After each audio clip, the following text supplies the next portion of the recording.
Ahora mis cookies van a estar 24 horas sin hablar a Moja y a Fernanda. A ver cómo reaccionan los dos. Luego lo subiré a mi canal ¿Entiendes el problema? y luego lo veréis. Sí, lo entiendo. Mira, puedo ofrecerte 1800. Es lo máximo que puedo subir. Creo que eso no va a ser suficiente. Yo esperaba conseguir más dinero. Es la historia de mi vida. Gracias por traerlo y si cambias de opinión estaré por aquí toda la semana. Gracias. Estoy muy decepcionada. No quería llevármelo de vuelta a casa. Quería venderlo, pero 1800 es un precio muy bajo. Demasiado bajo. Tío, tienes mala pinta. Es porque he estado trabajando toda la noche. ¿No has dormido nada? 1 hora. Un camarero no pudo venir anoche. Tuve que ir corriendo a trabajar en el bar. ¿Necesitas ayuda en el bar, colega? Yo he puesto copas antes. He trabajado en un bar de cumpleaños y en un bar mitzvah. Eso me da miedo, pero... Sabes que se me da bien la gente. Trabajaré por las propinas. De acuerdo, Cham. Puedes trabajar, pero no la líes. Yo era la segunda opción para la película Cocktail.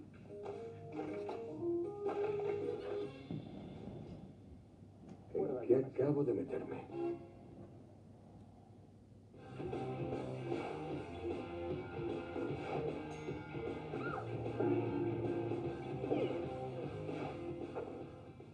¿Qué tenemos aquí? ¿Cómo puñetas has metido eso por la puerta? Con mucho cuidado.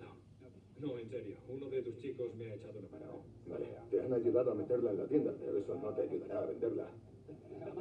Supongo que tendré que hacerlo solo. He venido a la casa de empeños para vender mi máquina de pinball. Es una Line Drive de Williams de 1972. No hacían muchas de estas en los 60 y los 70, así que me encantó cuando la vi. Antes era un genio del pinball, pero ya estoy demasiado mayor. Muy bien, háblame de ella. Bueno, esta máquina fue popular en los años 60 y 70. Williams hizo varias versiones de este tipo de juego. Cierto, también pertenece al fin de una era. Así es. Después de esto llegaron los juegos electrónicos y los videojuegos tomaron el relevo. Sí, y los nuevos pinballs se parecieron más a los videojuegos. Sí. De hecho, Williams dejó el negocio de los pinballs en los 90. Creo que ahora se dedican a las máquinas tragaperras. Eso da más dinero. Por supuesto. Es un hallazgo difícil. Se la compré a un coleccionista de Austin, Texas. Reconstruyó todo el armazón. Encontró paneles de control nuevos y otras piezas que ya no están disponibles. Lo mejor de todo son los muñecos del fondo que van corriendo por las bases conforme vas anotando carreras. De acuerdo. ¿Por qué quieres venderla? Bueno, yo ya he jugado suficiente. Es hora de encontrarle un nuevo hogar. ¿Funciona? Funciona perfectamente. De acuerdo. Prepárala para que eche una partida rápida. Después de jugar, si veo que me gusta, hablaremos de dinero. Muy bien. Apretamos el botón. Bien, ese es el ruido que tiene que hacer. Estupendo. El secreto está en lanzar primero y luego golpearla. Eso es. Bien. Ese es tu primer punto. Podría estar aquí todo el día. Es genial. Estas máquinas son una pasada.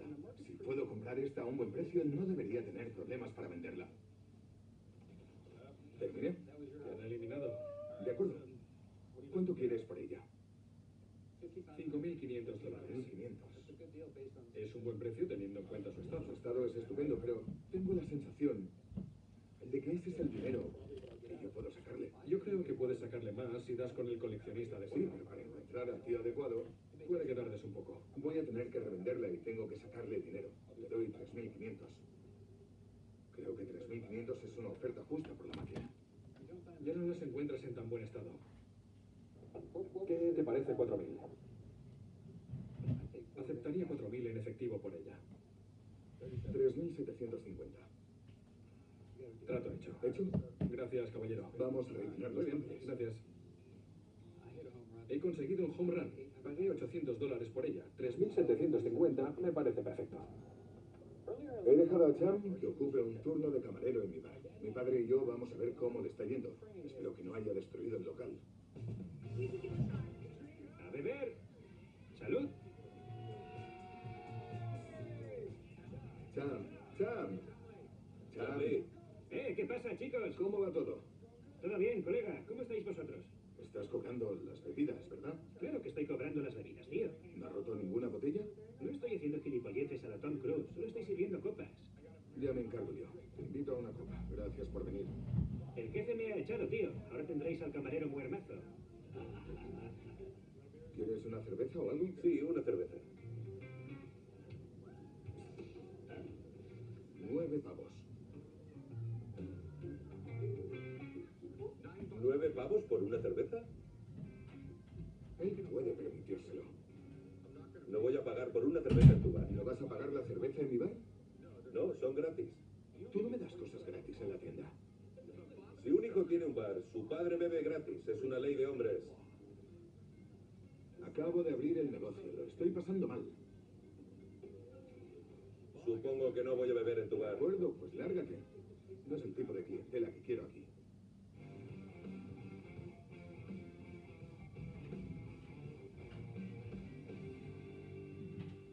Hola, ¿en qué puedo ayudarte? Tengo una antigua moneda romana que me gustaría vender. Es del año 42 a.C. ¿Es lo que creo que es? Son 2 dagas y ahí pone los idus de marzo. ¿Y Bruto está en la otra cara? ¿Sí? Vaya. He venido a la casa de empeños para ver si puedo vender mi moneda de los idus de marzo. Creo que este es el santo grial de las monedas romanas. Si consigo venderla, ya le tengo echado el ojo a unas monedas raras que saldrán a subasta dentro de un mes. Esto es muy interesante. Pone idus de marzo. Esta frase se popularizó gracias a la obra de Shakespeare, en la que Julio César va a ver a un adivino y le dice: guárdate de los idus de marzo. Sí, ¿Dónde la has conseguido? se la compré a un comerciante de California, probablemente a mediados de los 80. Es una historia increíble de la que se sigue hablando hoy en día. Bruto y otros tipos del Senado romano se reúnen y dicen: oye, cuando Julio César venga hoy vamos a decirle: hola, colega, ¿qué tal? Y luego vamos a apuñalarle, ¿de acuerdo? ¿No fueron como 12 o 13 tíos los que apuñalaron a Julio César? Por lo menos. Y murió en el suelo del Senado. Hoy sería como matar a un presidente en el Capitolio. Bruto hizo esta moneda para conmemorar que él fue el gran hombre que mató a Julio César. Pero esto también es muy interesante. Si miras el otro lado, eso solucionado en él. Y esa es una de las cosas que criticaban de Julio César.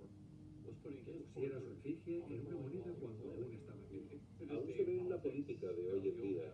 El candidato a un cargo critica todo lo que hace la otra persona y en cuanto llega al poder empieza a hacer exactamente lo mismo. Bruto no vivió mucho tiempo después para contarnos qué pasó exactamente.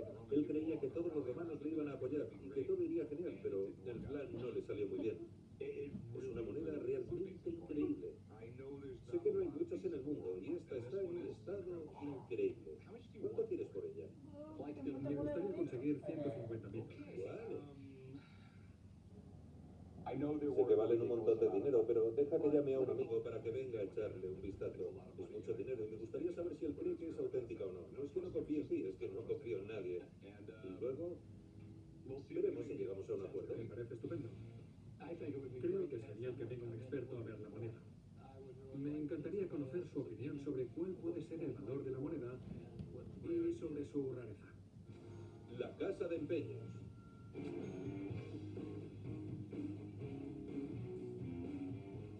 Hola, ¿cómo estás? Bien, ¿y tú? Parece que pesa bastante. No demasiado. Ponlo aquí encima. Gracias. ¿Una aldaba? Es una aldaba. Tengo una aldaba de los estudios Metro Goldwyn Mayer de 1924. Me la dejó mi marido, que era comerciante de antigüedades en Los Ángeles. Me dejó una estupenda colección de objetos. Esto es una pasada. Pone propiedad de los estudios MGM Culver City. Vale. Fue diseñada por Lionel Rees en 1924. Esta era la mascota, el león. Sí, es cierto. Leo el león. Creo que en los años 20 o a principios de los 30 hubo un accidente de avión en el desierto de Arizona y el león iba en el avión. Vaya. El piloto fue a buscar ayuda y el león seguía vivo, así que después de eso lo llamaron Lucky Leo. Lucky Leo. Sí, Tengo que recordar eso. todo el mundo reconoce al león del principio de las películas. De las películas. Aparecía incluso al principio de las películas mudas, así que fue algo muy importante cuando a finales de los años 20 le añadieron el rugido. Sí, MGM significa Metro Goldwyn Mayer. sí. Tiene una historia increíble. Yo diría que era la productora más icónica junto a Paramount, Columbia y en su momento RKO Pictures. Había olvidado la RKO, es verdad. Por lo que se ve en la tele, uno piensa que los estudios son todo glamour y ostentación, pero si los visitas ves que no, son un montón de bloques de oficinas y cosas. Una aldaba como esta estaría en la puerta de un alto ejecutivo, no estaría en una puerta normal, y estas cosas no se hacían para las pelis. No, creo que las tenían en las puertas exteriores. ¿Vale? Me alegro de que te guste. Bueno, ¿cuánto quieres por ella? La vi en una subasta por entre $2.000 y $3.000 hace unos años. Así que, como tienes que venderla después, puedo dejártela en 950. Estoy seguro de que podré venderla. Es un poco ostentosa. ¿También lo es Las Vegas? ¿Lo he dicho en voz alta? ¿Aceptarías 800? No sé por cuánto podré venderla. ¿Qué tal si dividimos la diferencia por la mitad? ¿860? Mejor 875. ¿Qué te parece 875? Mira, trato hecho. Bien, gracias. Me alegro de que te guste. Nos vemos ahí detrás para hacer el papeleo. Gracias. Voy a ponerla en la puerta de mi despacho para fastidiar a Cory.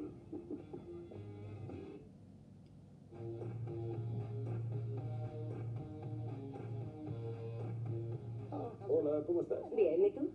¿Qué tenemos aquí?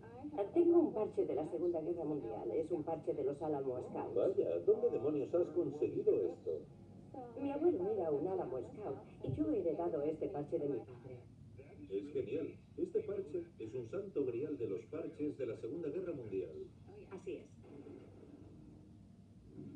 He venido a la casa de empeños para vender el parche de los Alamo Scouts de mi abuelo. Lo quiero vender porque el dinero me vendrá bien para llevarme a mis hijos de viaje. Quiero conseguir $6.500, pero puedo bajar hasta $5.000. Es genial. Eran como los Navy SEAL, Comando y las fuerzas especiales, todo en uno. Este es el certificado de formación de mi abuelo. Era asistente sanitario en los Scouts.